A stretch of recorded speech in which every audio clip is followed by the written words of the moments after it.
Hello and welcome to another episode of the Desk podcast. I thought that as this week we are celebrating International Men's Day, it would be a great time, the perfect time to jump onto this topic of toxic masculinity.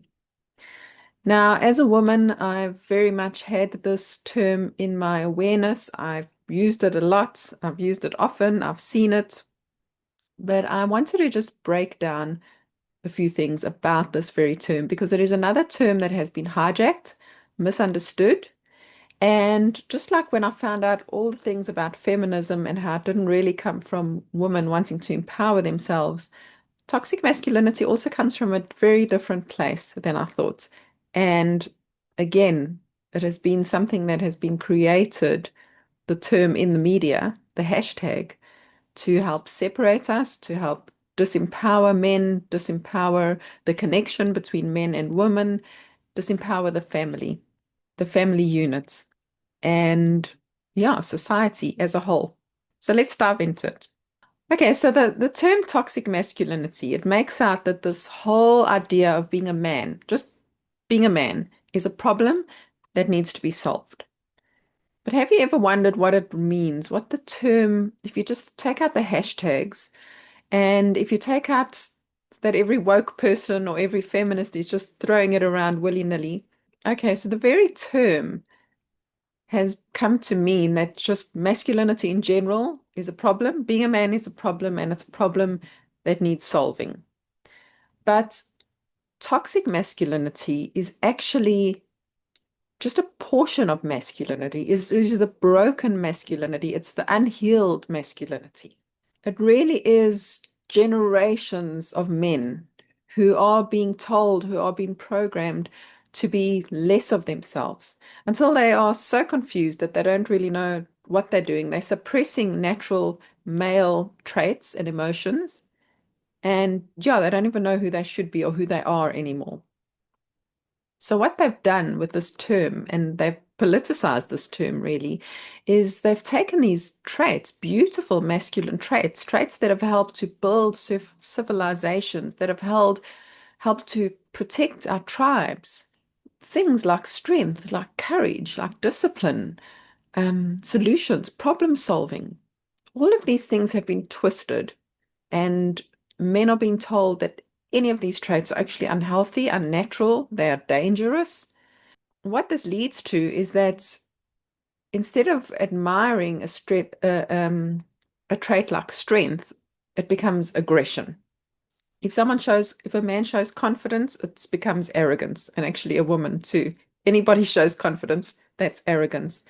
And then leadership becomes control. No, he's trying to control us.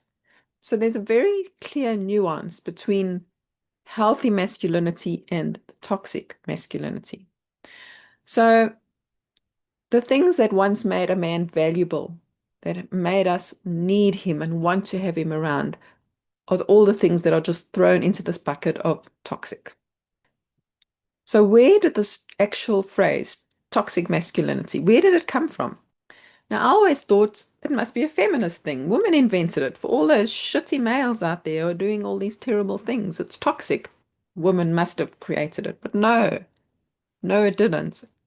So before it was being thrown around on social media or feminists or the woke using it, before it was a trending hashtag, it actually began in the 1980s with men.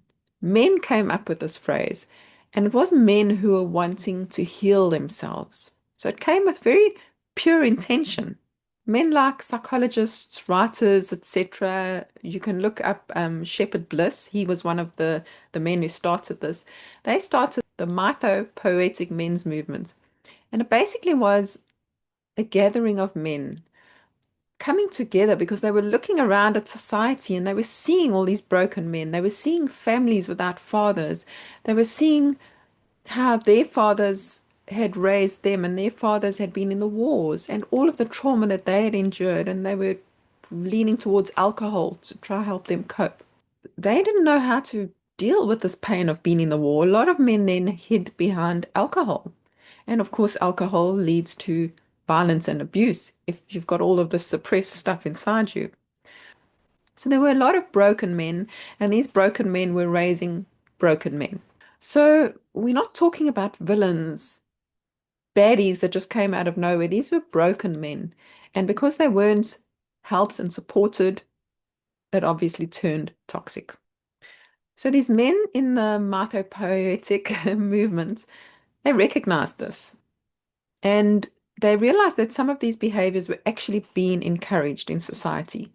Men were being encouraged to suppress their emotions, to dominate at all costs, to totally reject being vulnerable. And this was slowly killing men from the inside out. And so they came up with giving these destructive patterns, the patterns, not the men, the name of toxic masculinity. It wasn't a way to blame them, but it was a way for them to help him to rediscover what it truly meant to be a man, to be able to separate these traits from the virtues, the true virtues of masculinity. So they could see that there was a divide and they could see if they were on the wrong path. So you can see the term, it was never an accusation. It was more a diagnosis of pain. Guidelines to say, okay, those parts of you, the anger, the isolation, the disconnection, these things don't make you less of a man. They are just parts of you that you were taught wrong or that came about from traumas. And in our modern day now, this term has totally been politicized. It has been stripped of that original meaning, and it's instead of empathy for men, we are feeling judgment. We are just saying all men are toxic. All masculine traits are toxic. Doing this has not only it's hurt men, it's hurting women, it's hurting children, it's hurting families, it's hurting society because we are not trying to help the men. We are just like putting them all in this bucket of men are bad, get out. And we women need men. And as a former feminist, that is, I would never have believed that I would be saying this if you'd asked me 5 years ago. But yes, we need men and men need us. It's a beautiful symbiosis that was created perfectly. The use of this term and the twisted way of this term was changed. It wasn't just coincidental. All of this stuff is goes by script. It has a purpose, just as the feminism movement did, if you watch my previous video. And it doesn't just happen overnight. You don't just convince millions of men that everything about me is wrong overnight. It's insidious and it's slow and it happens generation by generation. Why do they do this? Because they want to make men feel small, feel guilty, feel ashamed. And that's the best way to control somebody if they're sitting in those feelings. Okay, so the masculine is told its very nature is wrong. Even our little boys, if you look in a classroom, little boys are told that they must sit still, no roughhousing, no playing about, sit still, only speak when you're spoken to. Little girls too, but little boys, it's in their nature to be rough, to be more playful, to be more inquisitive. That is what the masculine is. But in the classroom, they reward obedience more than courage. Courage is kind of squashed down. Curiosity is squashed down. All of these things that are actually the raw material of healthy masculinity are quashed as children. And I must say, as women growing up in the world, being so hurt by the real toxic masculinity, we're hurt by men. We've suffered under the abuse of them, the control of them. And so when we're raising boys, we tend to also try and stop all those little actions that are of the masculine nature because we don't want them to turn into these horrible men that we know exist. But in so doing, we are also suppressing the healthy masculine. So these little boys need healthy role models to help and take this gold that they are given and to help alchemize it into the beauty of what it should be, which is protection, caring, leadership, and not turned into this toxic soup that it currently is in society. Right, so when you start to punish a man's instincts, a little boy's instincts, you're not going to create better men. You're going to create confused ones. And the media are so strong in pushing this message, just like they have done for women in pushing messages to us about all the ways that we are wrong. The same has been done to men. If you think of any TV show or film or even adverts, they always show the men as weak and stupid and childish. Think of Homer Simpson or Peter Griffith in The Family Guy. The fathers are always mocked. Any strong men are always villains. And then we women were always attracted to the strong men, and we were like, that's weird because they're villains. Why am I attracted to the villain? No, you're attracted to the strong man. You're attracted to that masculinity, except this one's a bit toxic, but you are still attracted to that healthy masculinity. But the villain's kind of the only one who's showing any masculinity. So we find him attractive. And a great example of that is in Money Heist Berlin. I was like, why do I find him so attractive? And so many people I spoke to did. So there's a great example for you. And then, of course, the gentle ones in these shows are always the jerks. Then the women always control them. They're always useless. And the only ones that are acceptable, like the acceptable man, is the one who keeps apologizing for being a man. And if you think about it and if you start looking out for that in TV shows, you're going to notice it. And what is it doing? It's conditioning men and conditioning us women too in what a man should be. And so it's making men question their nature. They're doubting this voice inside. They're like, who am I? What am I? Am I too hard? Am I too soft? They're hiding their opinions. They're hiding their voice. They're acting small because they just want to be accepted and they don't want to be accused of being violent, of being controlling, of being toxic. They don't want that. So they are being taught that every single expression of a male energy is just dangerous and it's a threat waiting to happen. As I said, it's really not coincidence that this is happening. It's planned and it is conditioning.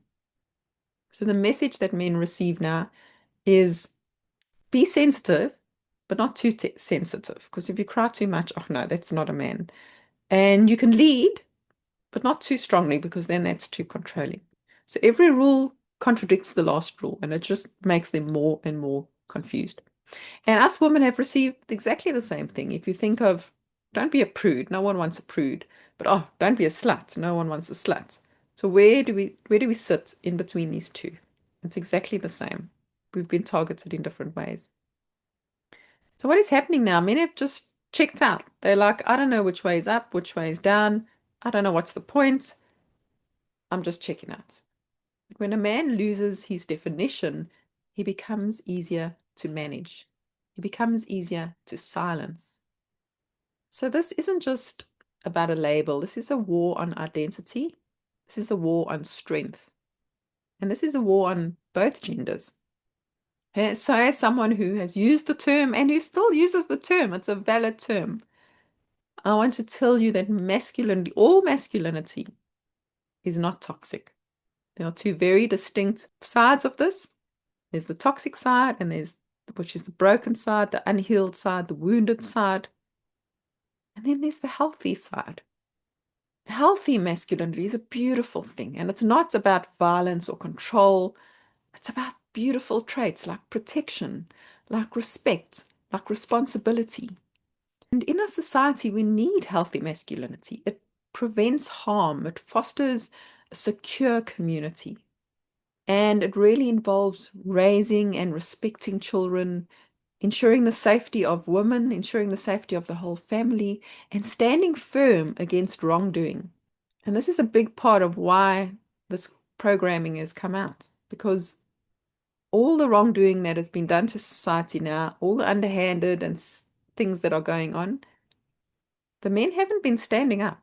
Have you noticed that? Very few men have been standing up and saying no and fighting for what is right because they have been pushed back so with this conditioning. So at its core, masculinity is about, like I said, protecting and nurturing. It involves using one's strength to protect and nurture those that are in need, be they the family, the society. It's really about, if you think of a Viking, being a shield against harm and also an anchor of support. Then it's also about respect and responsibility. A true masculine figure respects others and takes responsibility for himself and for his actions. So it's about holding oneself accountable and then also setting an example for future generations. And then also empathy and compassion. Healthy masculinity embraces qualities like empathy and compassion, and it really allows individuals to connect on a deeper level and to contribute positively to their communities and to society. Now, I know that us women have been deeply harmed by the patriarchy, so much so. But I want to posit that when men have been too, men are dying younger. There's an epidemic of isolation and loneliness in men. Suicide rates of young men are sky high. And it's because they don't have a place to actually go and speak. Very few have places to be vulnerable, to just speak about all that they're carrying, about their pains, about their traumas. And then on top of this, they have all this conditioning. It's telling them that everything about them is wrong. So they're thinking, will I be good enough? Will I be a good enough father or a good enough provider or a good enough husband? Men have a side by side way of communicating with each other. So in ancient cultures, they would go together, they would hunt together. They would, work creating things. They would dance around the fire. They would drum together. But a lot of this has been lost now. They don't have that connection to each other like they used to have. I mean, when they get together with the boys, you're only talking about sports and beer and women. And so this isolation, this loneliness, men are hungering for connection, for friends, for their fathers that are possibly absent. But society has taught them that no, you're a man and you need to do it alone. So a lot of them never reach out for help, never ask for help. Also, young men in traditional cultures would have an initiation that they went through, as did women too. So both of us have lost this, the part where we actually initiated into becoming a man, which is a powerful, powerful part of this healthy masculinity and stepping over the threshold. So if you just think of a little boy, if he expresses frustration, he's told, no, no, no, don't be angry. If he acts confident, he's told, no, you can't be arrogant. That's not cool. And then, of course, like I said, if he's trying to lead, that's domination. You're dominating everyone. Stop it. Eventually, because all men have been told that their nature is dangerous and it's wrong, they're starting to believe it. So they're starting to suppress everything, not just this toxic side, but even the healthy side. And it's all just becoming im immersed in the soup of everything is toxic. So eventually they stop showing up. For example, fathers who love their son, but they don't know how to express that. Young men who are just spending time on screens and not around real people. And like I said, suicide rates that are just sky high in young men. We have literally silenced generations of men into shame. And I have been one of these people when somebody opens a door for me, I'm like, I'm a feminist. I can open the door myself. Don't do that. It's patronizing. But if you were to look at it from a different lens, it was a way for a man to show respect, to try and be needed. And if you look at it from that, it's actually a beautiful thing that he's trying to do something for you.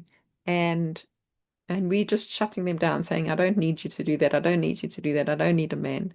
And so they're like, why am I here? Nobody needs me. What is the point of me?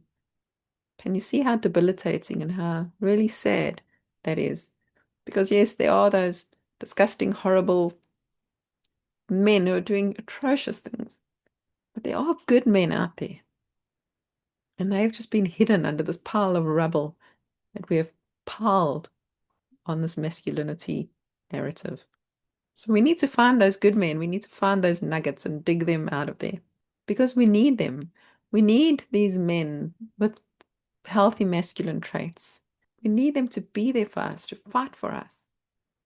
Because since they've retreated, we've lost our protection.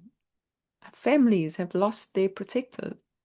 Our communities have lost their builders. Our children have lost their role models. Where are the men? And yes, as a single woman, A lot of us are like, where are all the good men? Well, we kind of buried them. That's where they are. So we need to help to bring them to the surface now. Because it's really been easier to make this sweeping statement that all men are toxic, all men are wrong, than to rather ask why. Why are there toxic men? Well, not toxic men. Why is there toxic masculinity? Because some men are broken. Why are they broken? Their trauma wasn't dealt with. They had unhealthy role models. They had no role models. And masculinity isn't just one thing. It's a spectrum. It's got strength and discipline and compassion and control and strategy and responsibility. And like anything, it can really build up and serve as well as it can destroy. But depending on who teaches you, it's how to wield it like a sword. Who is teaching you how to wield the sword? And the sad thing is, our young men today, there's nobody teaching them. All they've got is the media, which is, as I've said, all inverted and teaching them that all masculinity is wrong. So for our little boys, and if you're a mother who has a little boy, and like I said, we all don't want these little boys to turn into these toxic men, we can start to teach them that anger can become courage, that aggression, when harnessed correctly, can become protection, and that pride in moderation can become purpose. And I really want to push home this point again. Masculinity itself is not toxic. Unloved masculinity is. Ignored masculinity is. A man who's never taught how to control his power is going to misuse it. And a man who is ashamed for even having it, he's going to start to bury it. And if we start to bury our natural instincts, it starts to fester. It comes to the surface in all twisted, changed, deformed ways. Just think of priests, Catholic priests, how they are pushing down their natural sexual instincts and how it comes to the surface, festered and twisted. So this works the same way. So really, in trying to eliminate this toxic masculinity, we've actually created more of it because we're labeling any sign of masculinity as toxic. And so it's making men push it down and then it's causing it to fester. And this is why we have so many of these problems in the world with these men being destructive and doing the most horrendous things to women, to children, to societies, to themselves. So it's a self-perpetuating circle. And really, if you can teach a little boy, teach him purpose, if he can learn to refine his inherent masculine qualities, if he can temper them with love, he really becomes a foundation of strength that others can rely on. A healthy man is a man with power. And it's that same old playbook that they used for women in menopause, because that's when a woman is in her full power, is that they've shamed you, suppressed you, put you down, because you can't control someone when they're standing in their power. And that was the whole point of all of this. So a healthy masculine man is going to be, when the shit hits the fan, he's going to be coming up with strategies. He's going to be taking responsibility when everybody else is running from it. He's going to be fighting for what is right. He's going to be protecting others. And that's the kind of men that we need in the world now. A man who's in touch with his healthy masculinity, who's in touch with his power, he knows his worth. You cannot shame him. He knows his purpose. And he knows that he's standing for something greater than himself. So a strong man is really hard to manipulate. He questions, he resists, he stands up, he's steady, he's grounded, he's unbreakable. And just saying these words, it just fills me with such energy, because these are the beautiful men that exist around us and that are starting to step up now into their power. So really, masculinity is not the enemy of peace. It's the protector of peace. It's that presence that holds the line. It's that discipline that keeps chaos in check. I also want to reiterate here that it's not this loud thing, because especially online, this big, loud, hoo-hoo masculine men. No, no, no, that's not it. We've mistaken loudness for strength. We've mistaken we've mistaken arrogance for confidence, and there's a big difference. Real masculinity isn't noise. Real masculinity is quiet knowing, steadfast strength. True masculinity doesn't need to be performed. It's lived. It's proven in silence. And it's not about being feared. It's about being trusted. It's not about control, but command. And it's not about power over others, but power over yourself.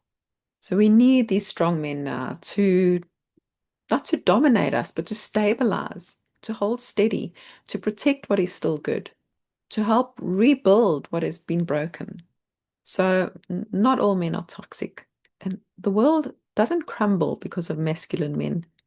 It crumbles because there are not enough of them. So I want to remind you today that a man's strength is not toxic. A man's strength is sacred. And I'd like to finish off by saying that one of the most potent displays of true healthy masculinity is the way that a man can hold a woman up, how he can hold space for her, how he can protect her. That's a true masculine man. And not to say anything negative about the female. I'm all for us females and our female rights. But in coming full circle of hating men, blaming men, we've come full circle now to understanding that there's an equal part, male, female. Each of us has our own unique, beautiful powers. And neither of these should be suppressed. So when we're coming up as equals, but equals in our own right, not trying to be each other, it comes together and this forms this beautiful, it fits, it just fits, forms this beautiful circle, and then it makes the whole. And it's in these ways that we can raise healthy families, healthy children, because that unit is then complete. So healthy femininity, healthy masculinity. Let's strive for higher together.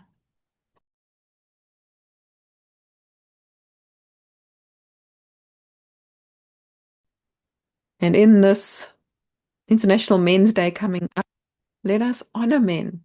Let us honor healthy men, and may there be more of them. Goodbye.